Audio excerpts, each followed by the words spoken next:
Hi everyone. So in this video we are going to do marigold question of risk management chapter. Okay, the question is marigold. Okay, this is a past question, so look at it careful. Okay, first requirement is what type of exchange rate would marigold experience with the 100,000 losses in its consolidated financial statement. Okay, let's first read out the scenario. Marigold company is based in the country which uses the dollar. So Marigold company currency is dollar. Okay, and it's as a home currency, means home currency dollar. Okay, for the Marigold, and Marigold company is a wholly owned subsidiary based in the country which uses the M shilling. Okay, so Marigold is subsidiary of a company who is in the other country. So here currency is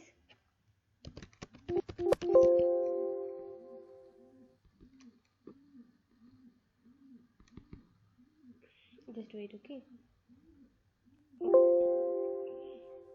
Okay, so Marigold is subsidiary and its parent company in the country whose dollar is M shilling. Okay, MS. So as its currency, the subsidiary financial statement are prepared in the MNs, means Marigold financial statement is prepared in the M shilling, means parent company currency. Due to the economic uncertainty in the both country, an exchange losses of 100,000 is expected to occur after the consolidating the result of subsidiary into the Marigold company group account. So basically the first requirement of this question is asking for this 100,000. So this loss arises after the conversion of the financial statement is what type of the risk. Okay, so basically the exchange rate risks, first of all, is one of the risks is transaction risk. Transaction risk arises whenever the company is selling or buying the goods from the other country, and the country is not going to receive or pay those amount immediately after a certain period of time. In that case, transaction risk arises. It can be raised to the various technique. Go through this chapter, you will get to know.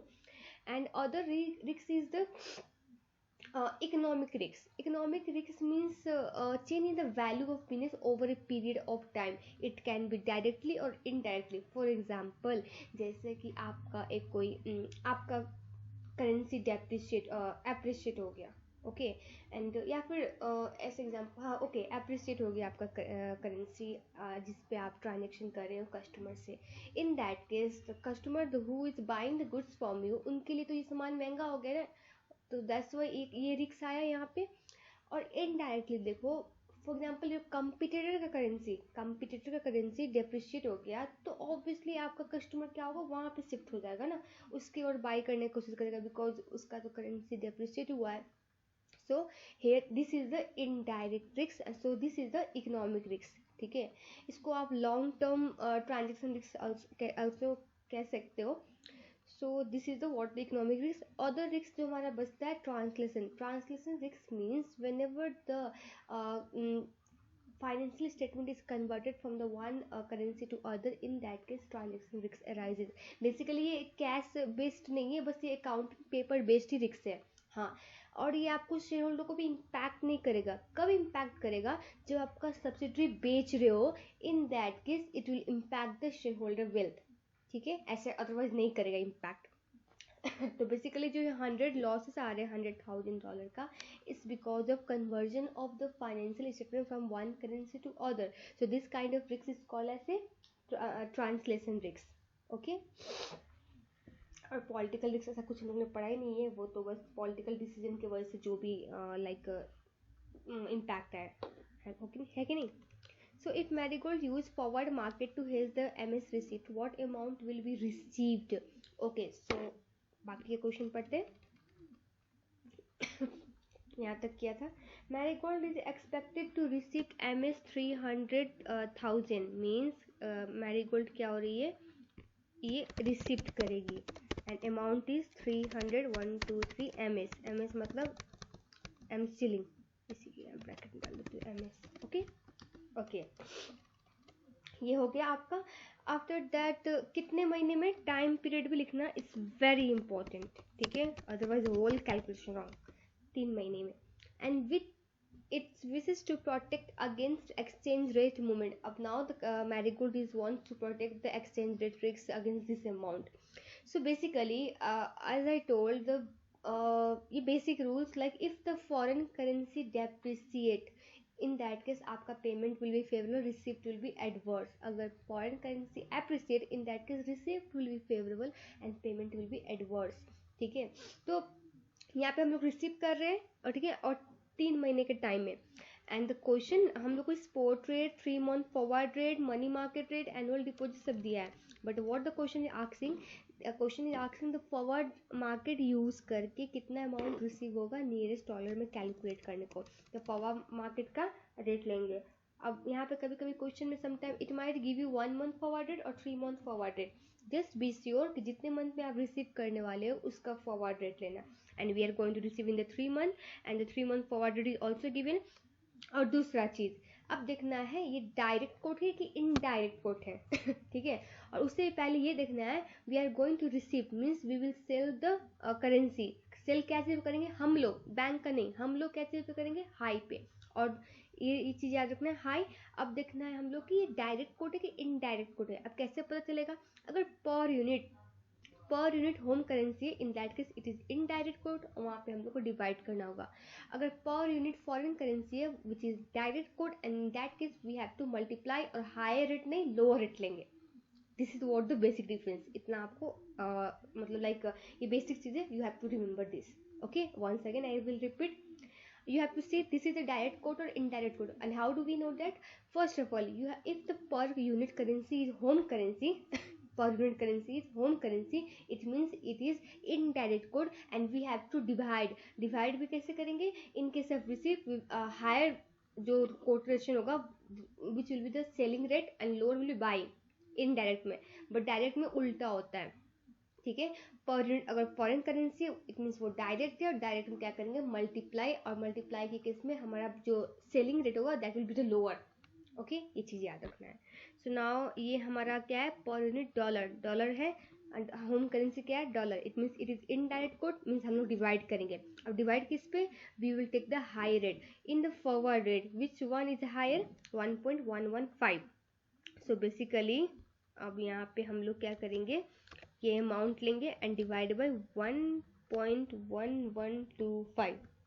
तो ये करने के बाद हम लोग को dollar amount आएगा, and the question is asking in the nearest amount calculate करने के लिए। So this is what the our final answer. Forward use करके ये हम लोगों ने कैलकुलेट किया। इतना तक ठीक है। ओके, अब आगे चलते हैं। Next question, match the appropriate value to the relevant target in order to reflect what amount Marigold company will borrow and deposit if uses the money market to hedge the MS receipt. Again question पढ़ती हूँ, ठीक है, money market use करना है। What the match the appropriate value to the relevant target in order to reflect what amount Marigold company will borrow and deposit if it uses the money market to hedge the MS receipt. ठीक है, तो money market के पहले हम लोग पूरा process करती हूँ, फिर मैं एक्सप्लेन करूँगी यहाँ से कैसे कैसे आपको क्वेश्चन पूछ सकता है। Okay, so this is the part 3, question number 253 का सी है ये आपका। और हम लोग क्या यूज कर रहे हैं, मनी मार्केट हेज। अब मनी मार्केट हेज में सबसे पहले आपको देखना है क्या करने वाले हो आप। होम करेंसी फॉरेन ये आपको पता चल गया, होम करेंसी क्या है आपका, होम करेंसी है आपका डॉलर, ठीक है। एंड आपका काउंटर करेंसी क्या है, काउंटर करेंसी है MS। ओके, आप क्या करने वाले हो, रिसिप्ट करने वाले हो। रिसिप्ट किस में, MS में। कितना MS आपका 300,123, दिस वन इज MS। यहाँ तक भी ठीक है। ओके, नाउ इतना रिसिप्ट करेंगे अब कितने महीने में, इन 3 मंथ टाइम। यहाँ तक भी क्लियर। ओके, इतना ही क्वेश्चन में दिया हुआ है। Now money market hedge के लिए first of all we have to be in the opposite situation. Opposite situation means now we are going to receive and receive is our asset. It means we have to create a liabilities. ठीक है, and liabilities भी किस amount में, foreign currency के amount में. And how do we get that? अब liability amount like हम मतलब हमारा ये borrow, ठीक है, liability मतलब borrow करना है. ओके, अब बोरो कितना करेंगे? क्या एग्जैक्टली 300,000 MS करेंगे? नो, हम लोग इतना अमाउंट करेंगे. सपोज एक्स यहाँ पे लिखती हूँ, फॉरेन करेंसी काउंटर करेंसी के अमाउंट में सपोज एक्स हम लोग बोरो करेंगे, प्लस एक्स पे कुछ इंटरेस्ट चार्ज होगा, इंटरेस्ट चार्ज होके जो equal to it should be 300,123 MS होना चाहिए. दिस जो एक्स अमाउंट है वी विल बोरो. यहाँ पे लिख देती हूँ, let amount borrow be X. यहाँ तक क्लियर? ठीक है. अब इंटरेस्ट रेट कौन सा लेंगे? फॉरेन करेंसी का या होम करेंसी का? Obviously if we are going to borrow in the counter currency या फॉरेन करेंसी, यहाँ पे फॉरेन करेंसी लिखते हैं, ज़्यादा बेटर रहेगा I think. So it is obvious that we gonna be borrow in that particular currency, है ना. So now so borrowing rate, okay, borrowing rate अब किसका? Foreign currency. फॉरेन करेंसी कौन है? MS का borrowing rate is 4%. Now point, यहाँ mistake का point याद रखो. दिस बोरोइंग आपको देखना पड़ेगा एग्जाम में, you have to look in the examination कि आपका ये जो इंटरेस्ट रेट दिया है इट इन द एनुअल और मंथली वाइज और क्वार्टरली जो भी. ठीक है, यहाँ पे क्या है? एनुअल. और हम लोग कितने मनी रिसीव करना है? We gonna receive in the 3 months. So it means the interest rate we have to calculate is for the 3 month के लिए चाहिए. सो ठीक है, एक्स बोरो करेंगे, ठीक, plus x into interest percent is 4%, but this is annually. इसको हम लोग क्या करेंगे? 3/12 कर देंगे, 3 महीने के लिए चाहिए. So equal to 300,123 MS. Okay, यहाँ तक ठीक है. ये अब x के वैल्यू फाइंड आउट करते हैं. ठीक है, सो x इक्वल टू आपका कॉमन लेना पड़ेगा. सो 1 प्लस आपका 4% इंटू 3/12 करोगे तो यू विल गेट द 1%. सो 1%, ठीक है, इक्वल टू 300,000 MS. यहाँ तक आई होप क्लियर हो. इतना इजीली मैं स्टेप बाय स्टेप समझा रही हूँ फॉर योर बेनिफिट कि आपको अच्छा से मतलब ये चीज़ क्लियर हो जाए. यहाँ से क्वेश्चन आपको कैसे कैसे पूछेंगे वो भी मैं बताऊंगी. ओके ना, fine. So x equal to कितना हो जाएगा? We will take 300,123 divided by 1 plus 1%. सो ये हमारा MS में आ जाएगा. सो ये अमाउंट जो है हम लोग बोरो करेंगे. ठीक है, यहाँ तक आई होप क्लियर हो आपको. ओके, सो इसको राउंड अप पिक कर देते हैं तो इजीली दिखेगा फिगर. अब हो गया, बोरो कर दिया. अब बोरो करने के बाद मैं क्वेश्चन जो पूछ रहा हूँ वो नहीं बता रही, मैं फुल स्टेप बता रही हूँ. देन आपको एक्सप्लेन करूँगी कैसे कैसे पूछ जाएगा, सो दैट कि आपका और भी क्वेश्चन आप टैकल कर सको. स्पॉट रेट पे इस अमाउंट को हम लोग अपने होम करेंसी में कन्वर्ट करेंगे. ये अमाउंट जो बोरो किया है उसको लेंगे एंड स्पॉट रेट पे जाएंगे. देखेंगे क्या ये हमारा इनडायरेक्ट कोड मतलब डिवाइड करेंगे. ठीक, अब डिवाइड तो करेंगे तब पता चल गया. अब किस रेट से मतलब हम लोग क्या करने वाले? रिसिप्ट करने वाले. रिसिप्ट किस पे करेंगे? हाई रेट पे. तो स्पॉट रेट का हाई रेट इज 1.1250. ठीक है, so this gonna be the our spot rate पे हम लोगों ने कन्वर्ट किया. स्पॉट रेट यूज करके हम लोगों ने अमाउंट को कन्वर्ट किया. ठीक है, ये आपका अब ये हो गया आपका डॉलर. ये अपने करेंसी में, ये जो बोरो करने वाले थे इसको हम लोगों ने अपने होम करेंसी में कन्वर्ट कर लिया. मैं साइड में लिख देती हूँ, using higher spot rate converted borrow amount in home currency. ठीक है, ठीक है यहाँ तक. अब हम लोग क्या करेंगे? ये स्पॉट रेट हो गया. अब ये अमाउंट को हम लोग अपने होम करेंसी में डिपॉजिट करेंगे. ठीक है, डिपॉजिट का इन होम करेंसी. ठीक है, अब डिपॉजिट कितना, ये अमाउंट करने के बाद आफ्टर 3 मंथ कितना अमाउंट हो जाएगा वो निकालना पड़ेगा। वो कैसे निकलेगा, सबसे पहले ये अमाउंट लेंगे, ठीक है, इनटू 1 प्लस इंटरेस्ट रेट, कहाँ का, होम कंट्री का डिपॉजिट रेट। होम कंट्री का कौन है, डॉलर, डॉलर का डिपॉजिट रेट है 6%। तो 6% तो सालों के लिए है ना, we need it for the 3 month.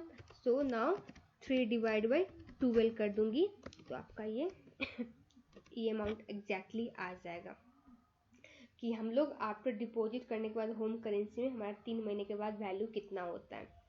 So basically ये है कि हम लोग पहले होम करेंसी में डिपॉजिट करेंगे इतना अमाउंट, जो इंटरेस्ट डिपॉजिट करेंगे ये अमाउंट, इंटरेस्ट अर्न करके ये इतना हो जाएगा। सेम अमाउंट क्या करेंगे, फॉरेन करेंसी में बोरो करेंगे। उल्टा जा रही हूँ, ठीक है, उल्टा नीचे से एक्सप्लेन कर रही हूँ।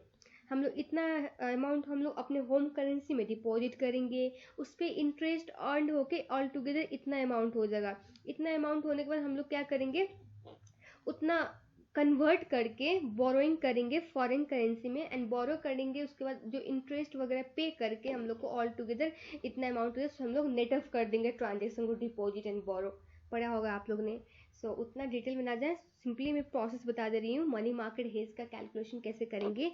First we need to identify कि हम लोग करेंसी वगैरह कौन सा है देखना है, इनडायरेक्ट कोटे के डायरेक्ट कोटे वो भी देखना है, एंड हायर और लोअर कब यूज करना है, ये बेसिक चीज़ याद करना है। उसके बाद यहाँ पे रिसिप्ट करने वाले थे, कितना, फॉरेन करेंसी में 300,000, कितने महीने में, 3 महीने में। ओके, सो इसको हम लोग क्या करेंगे, बोरो करेंगे। अपोजिट सिचुएशन में रहेंगे। अपोजिट सिचुएशन मतलब आपका डिपॉजिट क्या, रिसिप्ट क्या होता है, एसेट। एसेट है तो हम लोग लाइबिलिटी क्रिएट करेंगे, and how do we do that, by doing the borrowing. Borrowing किधर करेंगे, फॉरेन करेंसी में, ठीक है। अब बोरो क्या 300,000 करेंगे, नो, हम लोग एक्स अमाउंट बोरो करेंगे जिसपे इंटरेस्ट चार्ज होके all together 300,000 at the end होना चाहिए। ओके, सो ये 300,000 होने के बाद अब इंटरेस्ट रेट कौन सा लेंगे, तो हम लोग बोरो कहाँ कर रहे हैं, फॉरेन करेंसी में। तो फॉरेन करेंसी कौन है, एमएस का बोरोइंग रेट क्या है, 4%। But 4% is for the whole year and we need it for the 3 month. So 3 month का हम लोग ने इंटरेस्ट चार्ज किया, सो इंटू 3/12 इसलिए मैंने किया, ठीक है। अब यहाँ पे मैंने एक्स कॉमन लिया एंड 1 + 1% बच गया, ठीक है। एंड उसके बाद में एक्स की वैल्यू आ गई विच इज 297,030 एमएस। अब इसको हम लोग स्पॉट रेट में कन्वर्ट किया, मैंने स्पॉट रेट में कन्वर्ट किया। स्पॉट रेट कौन सा लेंगे, हायर वाला, क्योंकि रिसिप्ट करने वाले हैं। सो 1.1250 से डिवाइड किया, वी गॉट 264,026, ठीक है। तो ये हम लोग ने हाई रेट पे कन्वर्ट करने हुआ, इसको डिपॉजिट किया अपने कंट्री में, अपने होम कंट्री में, उस पर इंटरेस्ट अर्न करके एट द एंड, मतलब 3 महीने बाद। देखो मैंने यहाँ पे फॉर्मूला वर्ड में इंटरेस्ट चार्ज किया हुआ है, इंटू 3/12 किया, क्योंकि ये इंटरेस्ट होल ईयर के लिए था, हम लोग को चाहिए 3 मंथ के लिए, तो एट द एंड ऑफ इतना अमाउंट हो जाएगा, ठीक है। नाउ अब क्वेश्चन पे आते हैं। क्वेश्चन कर रहा है कितना अमाउंट बोरो करेंगे और कितना डिपॉजिट करेंगे। अमाउंट कितना बोरो करेंगे, ये वाला 297,030, ठीक है। एंड डिपॉजिट कितना करेंगे, ये वाला 264,026, ठीक है। बट कभी कभी आपको क्वेश्चन में बोल देगा, अब ये चीज़ ध्यान रखना, ये डॉलर में है, ये एमएस में है, ठीक है, ये चीज़ ध्यान देना। बट कभी कभी क्वेश्चन में बोल देगा कि टोटल अमाउंट कितना होगा आफ्टर द 3 मंथ, तो उस केस में हम लोग 267,987 लेते हैं, ठीक है। तो ये चीज़ आपको ध्यान देना पड़ेगा। आपको क्वेश्चन यहाँ पे मिस्टेक करने का बहुत चांसेस है, लाइक डिपॉजिट आपको कभी कभी ना इंटरेस्ट रेट क्या करेगा, क्वार्टरली दे देगा, in that case you don't need to do 3/12, ठीक है। और कभी कभी ये भी बोल देगा आपको कि जैसे ये यहाँ पे ये बोरो का केस होता है सपोज, तब आप यहाँ पे क्या करते हैं, डिपॉजिट क्रिएट करते हैं। डिपॉजिट करने के लिए होम करेंसी में क्या करते हैं, बोरो करते हैं। तो उस केस में आपके पास कैश का अवेलेबिलिटी नहीं है, तो आप क्या किए, कहीं से लोन लिए तो वहाँ पे अपॉर्चुनिटी कॉस्ट होता है। अपॉर्चुनिटी कॉस्ट मतलब वो पैसा को आप यूज कर सकते थे, बट आपने उसको डिपॉजिट किया, बोरो किया ना, उसको उस अमाउंट को करेंसी एक्सचेंज के लिए, तो वो अपॉर्चुनिटी कॉस्ट भी आएगा। ये ना एग्जामिनर रिपोर्ट में एक क्वेश्चन है, वेरिंग कंपनी करके, मस्ट डू एवरीवन, ये बहुत अच्छी क्वेश्चन है, वहाँ पे अपॉर्चुनिटी कॉस्ट के बारे में एक्सप्लेन किया हुआ है, आपको और आइडिया हो जाएगा। सो ये चीज़ें आपका यहाँ पे money market. So next question क्या है, D number, which two of the following statement concerning the options are true. Option क्या है आपका, स्टैंडर्डाइज कॉन्ट्रैक्ट है, स्टैंडर्डाइज अमाउंट के लिए ये एक्सचेंज ट्रेड होता है, और ये 3 मंथ सेटलमेंट साइकिल होता है, और हम लोग को सपोज जैसे कि बाई करना है तो क्लोज करते वक्त ट्रांजेक्शन को अपोजिट, जैसे बाई किया है तो सेल करके क्लोज करेंगे, है ना। ये सब पॉइंट याद करने वाली चीज़ें हैं। सो दो कौन कौन सा ऑप्शन ठीक है हम लोग पढ़ते हैं, ठीक है। Marigold company is now considering the use of option to hedge the currency risk on the MS receipt. Its bank has offered an over-the-counter option with an exercise price of MS 1.1250 per dollar. Which two of the option statement concerned the options are true? Which two of the following statement concerning the options are true? The first is the option will be more expensive to set up compared to the either the forward contract or the money market hedge. Option will be more yes, option में क्या होता है ना आपका, sorry ये option में future की बात कर दिया, I think, sorry I am so sorry. है वो फ्यूचर में होता है स्टैंडर्डाइज कॉन्ट्रैक्ट, फ्यूचर ऑप्शन जब खरीदते हैं ना उसमें स्टैंडर्डाइज कॉन्ट्रैक्ट होता है आपका स्टैंडर्ड अमाउंट के लिए, एंड हम लोग को opposite like transaction close out करने के लिए अपोजिट ट्रांजेक्शन करना पड़ता है, और सेटलमेंट भी 3 मंथ साइकिल में होता है, वो फ्यूचर ऑप्शन होता है, फ्यूचर के केस में होता है। बट यहाँ पे नॉर्मली ऑप्शन बोल रखा है, वो भी तो ओवर द काउंटर वाला, इट्स माय फॉल्ट। तो ये चीज़ ध्यान देना है, ये दो ऑप्शन दो प्रकार के होते हैं, ओवर द काउंटर एक एक्सचेंज ट्रेडेड वाला। तो ये ओवर द काउंटर का कह रहा है जहाँ पे लाइक ये ट्रेडेबल नहीं होता है एक्सचेंज में, एंड प्राइस जो होता है बैंक वगैरह सेट करता है वो वाले का, तो ऑब्वियसली एक्सपेंसिव होता है। Y expensive? बिकॉज यहाँ पे ना अपफ्रंट प्रीमियम पे करना होता है, whether you exercise the option और not, but you have to pay the premium. So obviously it's expensive as compared to the forward and money market hedge. So this one is true. B. An imperfect hedge will result as the option will be for standard amount currency and only a whole number of contract may be used. ये आपका exchange traded वाले के case में होता है, जैसे मैंने बोला ना कि उसमें स्टैंडर्ड अमाउंट ही हम लोग खरीद बाई कर सकते हैं, और उसमें वो होल कॉन्ट्रैक्ट का साइज भी मतलब स्टैंडर्ड ही होता है। तो उस केस में क्या होता है, ओवर या अंडर हेज होने के चांसेस होते हैं, सो इम्परफेक्ट हेज अराइज हो सकता है, बट यहाँ पे ओवर द काउंटर में नहीं, एक्सचेंज ट्रेड वाले में, सो बी नहीं है। Okay. Third, if the dollar was to strength against MS, Marigold company is likely to worse up by using the option as compare to the forward contract और money market hedge. If dollar wise strength मतलब home currency strength हो रहा है, and MS कौन है, foreign currency, वो depreciate हो रहा है, तो Marigold company is likely to be worse up by using the option as compare to either forward contract और मनी मार्केट हेज। ऑब्वियसली अगर अपना करेंसी स्ट्रेंथ हो गया मतलब फॉरेन वाला क्या हो गया, डेप्रिशिएट हो गया, तो डेप्रिशिएट हुआ तो आपका रिसीव करो तो कम रिसीव करोगे, है कि नहीं, और ऊपर से ऑप्शन में आपको प्रीमियम ही पे करना पड़ता है, एक्सरसाइज करो या ना करो, है ना। तो यहाँ पे सिचुएशन और ख़राब हो सकती है as compare to forward contract और the money market hedge. Okay, so C भी करेक्ट है, दो तो हो चुका। फोर्थ क्या कहता है, using option hedge will mean Marigold company is obliged to exercise the option in 3 month irrespective of the spot rate on the date. इसमें ऑब्लिगेशन नहीं होता, ऑप्शन में राइट तो होता है, ऑब्लिगेशन नहीं होता है, आप चाहो तो लेफ्ट कर सकते हो, बट आपको प्रीमियम तो पे करना होगा any how weather you exercise और नॉट, ठीक है। Okay, so E number, which of the following statement is true? Marigold company is unsure whether to use a forward contract or money market haze and is comparing the relative advantage and disadvantage of these two. Which of the following statement is true? The forward contract has advantage of being tailored precise to Marigold company requirement, but the money market haze will be the standardized instrument resulting in an imperfect haze. इसको फिर से पढ़ते हैं। Forward contract has advantage of being tailored precisely to Marigold company requirement. This is true. Forward contract OTC में होता है, वहाँ पे as per the requirement हम लोग टेलर कर सकते हैं, जो कि फ्यूचर में नहीं होता है, फ्यूचर में एक्सचेंज ट्रेडेड होता है, and we have to buy the standard contract of standardized size, ठीक है। But the money market hedge will be standardized instrument resulting in an imperfect hedge. ऐसा नहीं होता है मनी मार्केट में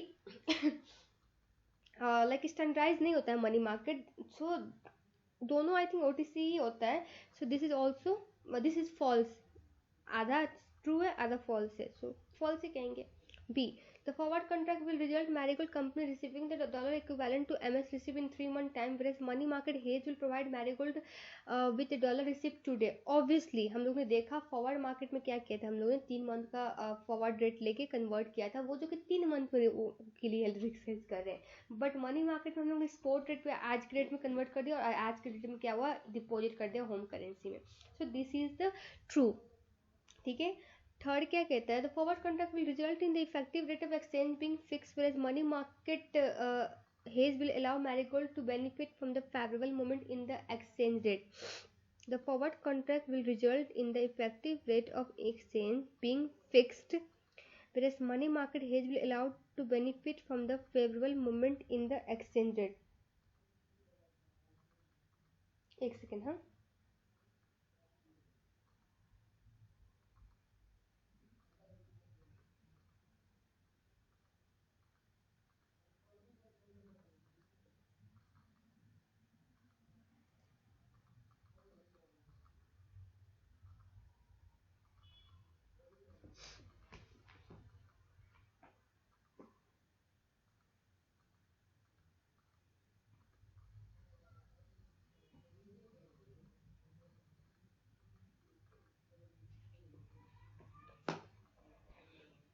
ओके तो फॉरवर्ड कॉन्ट्रैक्ट में क्या होता है, इफेक्टिव रेट ऑफ एक्सचेंज हम लोग फिक्स कर लेते हैं फॉरवर्ड रेट के लिए, बट मनी मार्केट में क्या होता है, money market hedge will allow Marigold company to benefit from the favourable movement in the exchange rate.